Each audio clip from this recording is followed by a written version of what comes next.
তো ক্যামেরার দিকে তাকিয়ে ওকে ভালোবাসি আর আমার কারণে ওর এরকম ক্ষতি হয়েছে। তো আর কেউ আসুক বা না আসুক আমি ওর পাশে সারা জীবন থাকবো। অনেকেই বলতেছে যে আপনার ফ্যামিলি থেকে নাকি মামলা বা বিভিন্ন ধরনের একটা হুমকি ধামকি ধরনের অনেক কথা আসতে পারে, তো আসলে সেই ক্ষেত্রে আপনি সেটাকে ট্যাকেল দেবেন কিভাবে? একটু জোরে বলবেন। আমি ঠিক থাকলে আমার ফ্যামিলি কিছুই করতে পারবে না। চাপে পড়ে যদি আপনি একটা সময় সাকিব ভাই নামে মামলা করেন, এখানে কিন্তু সবাই রেকর্ড আছে যে আপনি মানে আপনারা কি চাপে মানে চাপে ফেলা নিয়ে আসছেন নাকি আপনি সহায় চাইছেন? আমি নিজের ইচ্ছায় আসছেন। একটা সময় যখন আপনার ফ্যামিলি আপনাকে চাপে ফেলে সাকিবের নামে মামলা দেবে, তখন আপনি কি সাকিবের সাথে থাকবেন নাকি তার সাথে থাকবেন? সাকিবের সাথে থাকবো অবশ্যই। সাকিবের সাথে থাকবেন। আচ্ছা ভাই, কারো প্রশ্ন আছে? আচ্ছা আমি আচ্ছা ইকরা একটু কন্টিনিউ করুন। হ্যাঁ, আপনি সাকিবের ভালোবাসায় আমরা জানি প্রেমের মরা জলে ডুব। বউ নিয়ে আপনি হঠাৎ হাজির হলেন ক্যামেরার সামনে, অনেক সাংবাদিকরা এখানে উপস্থিত। আসলে কি কারণে আপনি নতুন বউ নিয়ে আসলেন, এটা একটু প্রথমে বলবেন। একটু পিছনে ভাই। নতুন বউ বলতে আপনারা অনেকেই জানেন যে ইকরা যে নামটা উঠতো, সেই ইকরাটা হচ্ছে এটা। ও হচ্ছে আমার ওয়াইফ, ওরা আমি ভালোবাসা বিয়ে করছিলাম। সো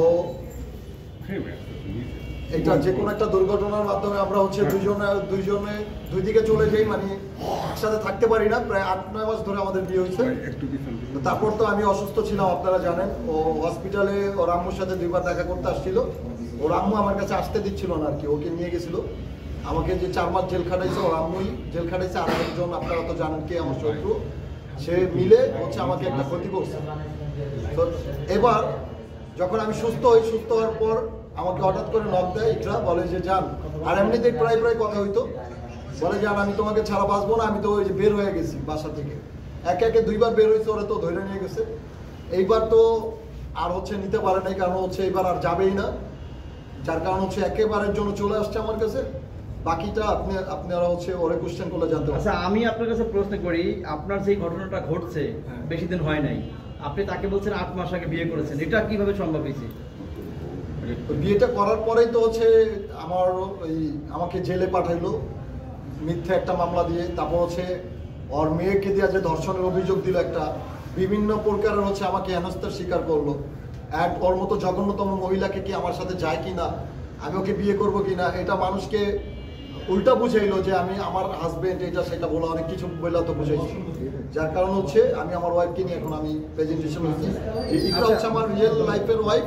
ইভেন হচ্ছে আমি ভালোবাসা বিয়ে করছি আর ওর সাথে আমি সাকিব ভাইয়ের কাছে প্রশ্ন সেটা হলো যে আপনি যখন শিখার বাসায় ছিলেন, ভাই ওর নাম নেবেন না প্লিজ। আচ্ছা আমি বলি, যেহেতু প্রশ্নের খাতিরে অনেক সময় বলা লাগে না, তো আপনি যখন তার বাসা ছিলেন সেই বাসায় থাকা অবস্থায় কি আপনার সাথে আপনার বিয়ে হয়েছিল নাকি মানে কেমনে?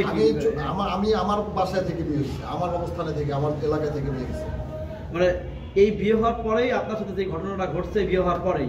হ্যাঁ, সে সহ্য করতে পারে না। এবার হচ্ছে এটা যার ব্যক্তিগত ব্যাপার, তার তো হাজবেন্ড আছে, সে আরেকটা ছেলের জীবন থাকলো কি না থাকলো এটা তো তার বিষয় না। এটা আমি আল্লাহর কাছে বিচার দিয়ে দিছি।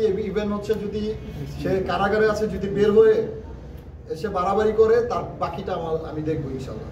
আচ্ছা এখন বিষয়টা হলো যে এই যে আপনার পাশেই আমাদের ভাবি আর কি, তো ভাবিকে নিয়ে এই ধরনের কোনো সমস্যার সম্মুখীন হবে কিনা অনেকেই বলাবলি করতেছে যে অল্প বয়স, এই ধরনের অনেক কথা কিন্তু আমরা শুনছি। তা আসলে ব্যাপারটা যদি বলতেন বিষয়টা নিয়ে। এমনিতে ঝড় ভাই ওরে ভালোবাসার পর ঝড় অনেক গেছে আমার উপর দিয়ে, আর অনেকগুলো অগ্নি পরীক্ষা দিছি ভালোবাসার জন্য। অনেকে বলে যে এই বাংলাদেশে নাকি সত্যিকারে ভালোবাসা বলতে কিছু নাই, সেটা আমি ওকে বুঝিয়ে দিছি যে আসলে সত্যিকারে ভালোবাসা বেঁচে আছে। ওর জন্য আমার জীবন যৌবন এবং মৃত্যু বরণ করতে পারি। আপনারা তো দেখছেন যে আমি কোন পরীক্ষায় পাস করছি।